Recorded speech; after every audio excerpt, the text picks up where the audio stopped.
നമസ്കാരം. നമസ്കാരം. എല്ലാ പ്രിയപ്പെട്ട പ്രേക്ഷകർക്കും ലേഡീസ് അവറിന്റെ ഒരു പുതിയ എപ്പിസോഡിലേക്ക് സ്വാഗതം. അപ്പോൾ നമ്മുടെ ഇന്ത്യക്ക് പുതിയ രാഷ്ട്രപതിയൊക്കെ ആയി. രാംനാഥ് കോവിന്ദ് എന്ന് പറയുന്ന ഇന്ത്യയുടെ 14ാമത് രാഷ്ട്രപതി അധികാരത്തിലേറിയിരിക്കുന്നു. ശരിക്കും പറഞ്ഞാൽ ഈ ഒരു പീരീഡ് ഇപ്പം ആ ഒരു പീരീഡ് കഴിഞ്ഞിരിക്കുകയാണ്. നമ്മൾക്ക് ആരാണ് രാഷ്ട്രപതി എന്ന് ചോദിക്കുമ്പോൾ പ്രണബ് മുഖർജി എന്ന് പറയാനുള്ള ടെൻഡൻസി മാറി രാംനാഥ് കോവിന്ദ് എന്ന് പറയാനുള്ള ആ ഒരു പീരീഡിലേക്ക് നമ്മൾ എത്തിയിരിക്കുന്നു.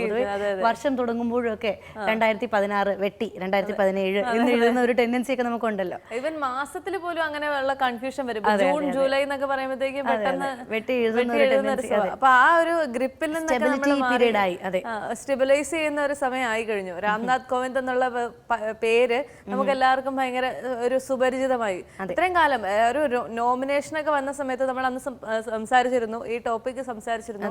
അപ്പോഴും പറഞ്ഞിരുന്നു രാംനാഥ് കോവിന്ദ് എന്നൊക്കെ പറയുന്ന പേര് പെട്ടെന്ന് മലയാളിക്ക് ഒട്ടും സുപരിചിതമല്ലായിരുന്നു. പെട്ടെന്ന് ഒരു ദിവസം രാഷ്ട്രപതി നാമനിർദ്ദേശം ചെയ്യപ്പെട്ടു എന്ന് പറഞ്ഞു കഴിഞ്ഞപ്പോഴാണ് ഇത് ആരാണ് എന്നവരെ നമ്മളൊക്കെ ഗൂഗിൾ ചെയ്യാൻ തുടങ്ങിയത്. ഇപ്പൊ ഉത്തർപ്രദേശുകാർക്കും ബീഹാറുകാർക്കും അല്ലെങ്കിൽ ഡൽഹിക്കാർക്കും ഒക്കെ വളരെ സുപരിചിതമായ ഒരു പേരാണ് അദ്ദേഹം. കാരണം അദ്ദേഹം ഡൽഹിയിലെ ഹൈക്കോർട്ടിലും സുപ്രീം കോർട്ടിലും ജോലി ചെയ്തിരുന്നു. പിന്നെ മാത്രവുമല്ല അന്നത്തെ പ്രൈം മിനിസ്റ്റർ 77 കാലത്ത് അന്നത്തെ പ്രൈം മിനിസ്റ്റർ ആയിരുന്ന ശ്രീ മൊറാർജി ദേശായിയുടെ പേഴ്സണൽ അസിസ്റ്റന്റ് ആയിരുന്നു. ഇതെല്ലാം കഴിഞ്ഞ് 1991 അദ്ദേഹം BJP-യിലേക്ക് കടക്കുമ്പോൾ അദ്ദേഹം BJP-യുടെ സ്പോക്സ് പേഴ്സൺ ആയിരുന്നു. 93-ലായിരുന്നു അപ്പോൾ BJP-യുടെ സ്പോക്സ് പേഴ്സൺ ആയിരുന്നു അദ്ദേഹം. അപ്പോൾ അങ്ങനെ ഒരുവിധം ഒരു നോർത്ത് പൊളിറ്റിക്സിലെ വളരെ സജീവമായ ഒരു മുഖമായിരുന്നു. അതെ, നമ്മള് ഒരു സൗത്ത് ഇന്ത്യക്കാർക്കായിരുന്നു അദ്ദേഹത്തെ അങ്ങനെ ഒരു ഒട്ടും പരിചയമല്ല. ഇത് ആരാണ് ആക്റ്റീവ് പൊളിറ്റിക്സ്. അതെ, പ്രത്യേകിച്ച് തൊട്ട് മുമ്പിലത്തെ ടേമിൽ അദ്ദേഹം ഗവർണർ കൂടിയായിരുന്നു. അപ്പോൾ ബീഹാർ ഗവർണറായിട്ട് പ്രവർത്തിച്ചതിന് ശേഷമാണ് 2016 വരെ ബീഹാർ ഗവർണർ ആയിരുന്നതിന് ശേഷമാണ് ഈ വർഷം രാഷ്ട്രപതിയായിട്ടും അധികാരത്തിലേറിയത്. ബീഹാറിന്റെ 35ാമത്തെ ഗവർണർ ആയിരുന്നു. അപ്പോൾ രാംനാഥ് കോവിന്ദിന്റെ കുറിച്ച് വിശേഷങ്ങളാണ് നമ്മൾ ഇന്നത്തെ ലേഡീസ് അവറിൽ ചർച്ച ചെയ്യുന്നത്. ആദ്യ സെഗ്മെന്റിന് ശേഷം തിരികെ വരാം.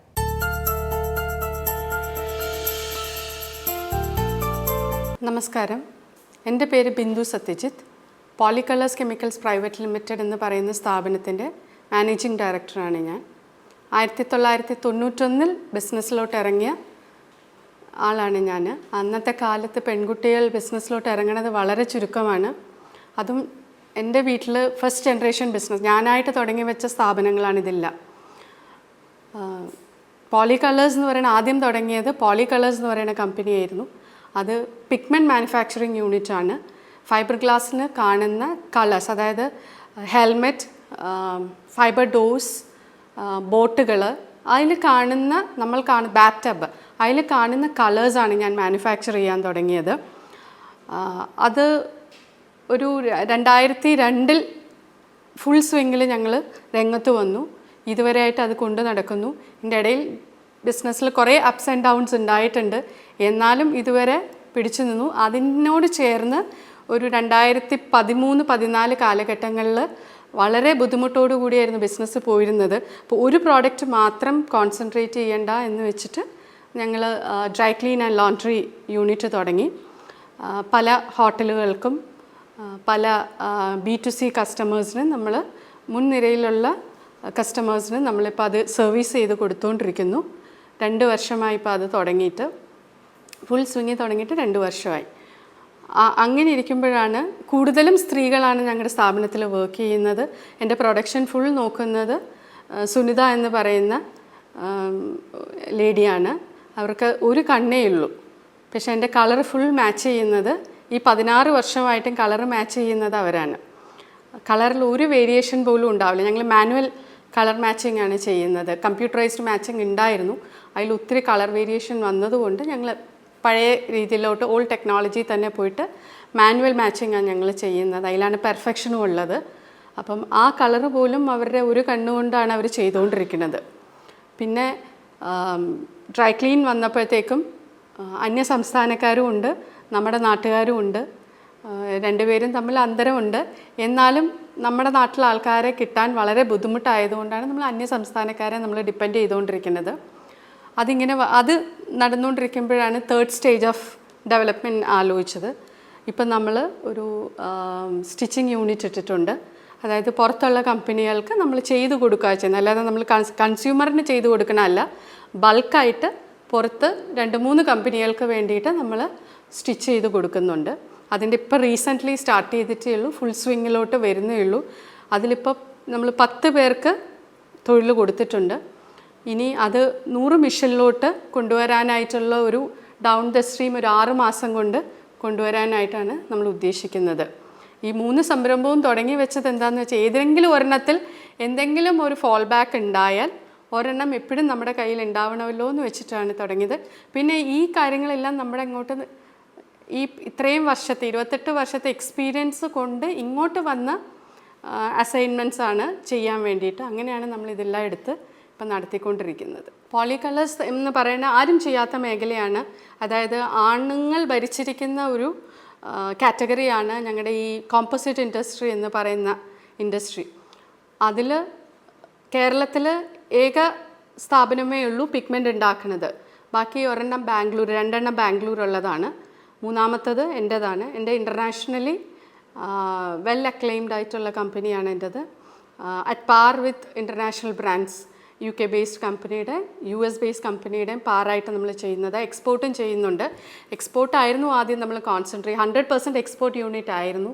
ഞാൻ പറഞ്ഞില്ല, ബിസിനസ്സിൽ ഉണ്ടായ ഒരു ബുദ്ധിമുട്ട് കാരണം, ഒരു മെയിൽ ഡോമിനേറ്റഡ് ബുദ്ധിമുട്ട് കാരണം എനിക്ക് കുറേ കാര്യങ്ങൾ നേരിടേണ്ടി വന്നു. അതുകൊണ്ടാണ് പതുക്കെ സ്ലോലി നമ്മൾ സ്വിച്ച് ഓവർ ചെയ്യുകയും ചെയ്തത്.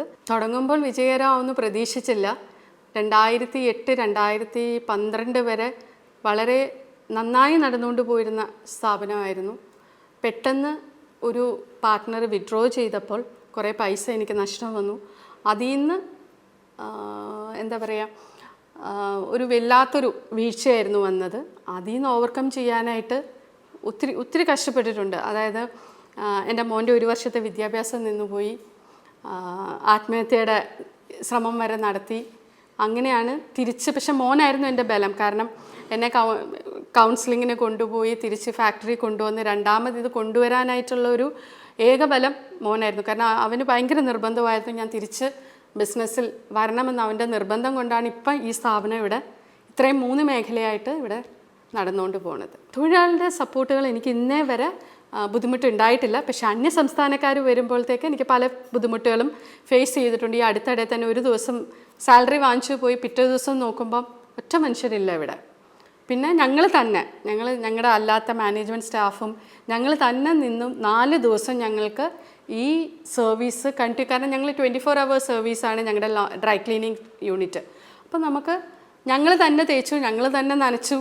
അങ്ങനെ ഒരു സിസ്റ്റത്തിൽ 4 ദിവസം നിന്ന് പിന്നെ ഞങ്ങൾ നേരെ പോയി ഞങ്ങളുടെ കസ്റ്റമറുടെ അടുത്ത് സംസാരിച്ചു. 2 ദിവസം ഞങ്ങൾക്ക് ബ്രേക്ക് വേണം. കാരണം ഞങ്ങളിത് ചെയ്തുകൊണ്ടിരിക്കുമ്പോൾ ഞങ്ങൾക്ക് ചിന്തിക്കാനുള്ളൊരു ഇത് വരുന്നുണ്ടായിരുന്നില്ല. അപ്പം 2 ദിവസം ബ്രേക്ക് എടുത്ത് ഞങ്ങൾ ഇതിനെപ്പറ്റി ചിന്തിച്ച് തിരിച്ച് ഞങ്ങൾ ആൾക്കാരെ കൊണ്ടുവന്ന് ഒരു മിക്സ്ചർ ഓഫ്, അതായത് ഒറ്റ സ്ഥലത്തെ ഒരു ഗ്രാമത്തിലെ ആൾക്കാരെ നമ്മൾ കൊണ്ടുവന്നാൽ അതെപ്പോഴും നമുക്ക് പ്രശ്നം ഉണ്ടാകും, അവരൊരു ഗ്യാങ് ആവും. അപ്പം ഞാനിപ്പോൾ ചെയ്തിരിക്കുന്നത് എങ്ങനെയാണെന്ന് വെച്ചാൽ ബീഹാറിൽ നിന്ന് 2 പേര്, UP നിന്ന് 2 പേര്, നമ്മുടെ മലയാളികൾ, ഒരു മിക്സ്ചർ ഓഫ് ഓൾ സ്റ്റേറ്റ്സ് അങ്ങനെ കൊണ്ടുവന്നപ്പോൾ ഇവർക്ക് അധികം കമ്മ്യൂണിക്കേഷനും ഇപ്പോൾ നടക്കുന്നില്ല. അങ്ങനെയാണ് തിരിച്ച് രണ്ടാമത് നമ്മൾ അത് ഞാൻ പറയണേ, ഒരേ ദിവസവും പ്രശ്നങ്ങളുണ്ട്. പക്ഷേ മലയാളികൾ നമ്മുടെ കൂടെ നിൽക്കുവാണെങ്കിൽ, ഞാൻ പറഞ്ഞില്ല എൻ്റെ കൂടെ 16-20 വർഷം നിന്ന ജോലിക്കാർ ഇപ്പോഴും എൻ്റെ കൂടെ ഉണ്ട്.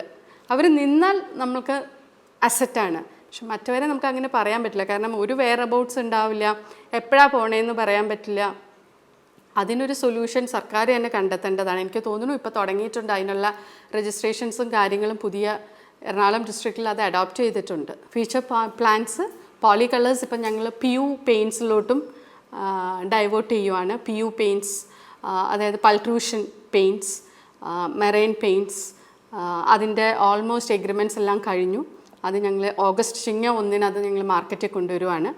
ദുബായിലോട്ടും ഓപ്പറേഷൻ സ്റ്റാർട്ട് ചെയ്യുന്നു, 2ാമത് റീസ്റ്റാർട്ട് ചെയ്യുന്നു. ആദ്യം ഉണ്ടായിരുന്നു, 2ാമത് റീസ്റ്റാർട്ട് ചെയ്യുന്നു. സ്റ്റിച്ചിങ്ങിലാണെങ്കിൽ നമ്മൾ ഒരു 100 പേർക്ക് 100 മെഷീൻ ഇട്ട് 100 പേർക്ക് തൊഴിൽ കൊടുക്കുക. അതിലൊരു 65% പെണ്ണുങ്ങൾക്ക് ജോലി കൊടുക്കാനാണ് എനിക്ക് മുൻതൂക്കം നമ്മൾ കൊടുത്തിരിക്കുന്നത്. ഇതിൽ സപ്പോർട്ട് ചെയ്യാനായിട്ട് എനിക്ക് വേറൊരു ലേഡി പാർട്ട്ണറും ഉണ്ട്, ജിനി എന്ന് പറയുന്നത്. അപ്പോൾ എനിക്ക് പോളി കളേഴ്സിൽ എനിക്ക് സപ്പോർട്ട് ചെയ്യാനായിട്ട് വേറെ ആൾക്കാരും ഇപ്പോൾ എനിക്കുണ്ട്. എനിക്ക് തോന്നുന്നു ഒരു ടീം വർക്കാണ് മുന്നോട്ട് പോവുള്ളൂ എന്ന് തോന്നിയത് കൊണ്ടാണ് ഞാനൊരു ടീം വർക്കിലോട്ട് കൊണ്ടുവന്ന് പുതിയ ആൾക്കാരുമായിട്ട് നമ്മൾ മുന്നോട്ട് പോയിക്കൊണ്ടിരിക്കുന്നത്.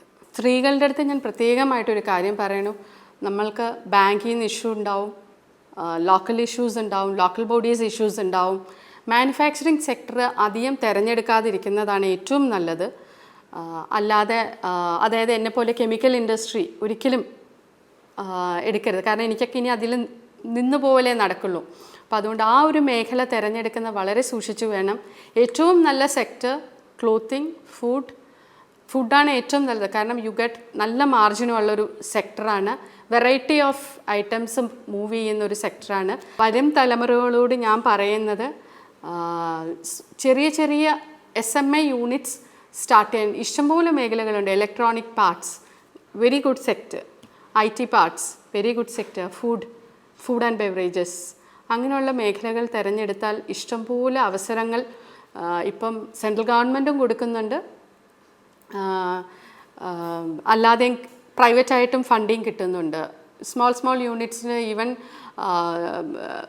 US ഇൻവെസ്റ്റ്മെൻറ്റ് പോലും കിട്ടും. ഞങ്ങളെ സംബന്ധിച്ച് ഇതൊന്നും കിട്ടിയിട്ടില്ല. കാരണം സബ്സിഡീസ് പോലും കിട്ടാതെ വന്നിരിക്കുന്ന സ്ഥാപനം ഞങ്ങളുടേതാണ്. ഞങ്ങൾ അപ്ലൈ ചെയ്താൽ പോലും കിട്ടാത്ത സമയങ്ങളായിരുന്നു പണ്ടത്തത്. ഇപ്പോൾ അതല്ല, കാലം മാറി കുറേയൊക്കെ ബെനിഫിറ്റ്സ് കിട്ടി തുടങ്ങിയിട്ടുമുണ്ട്.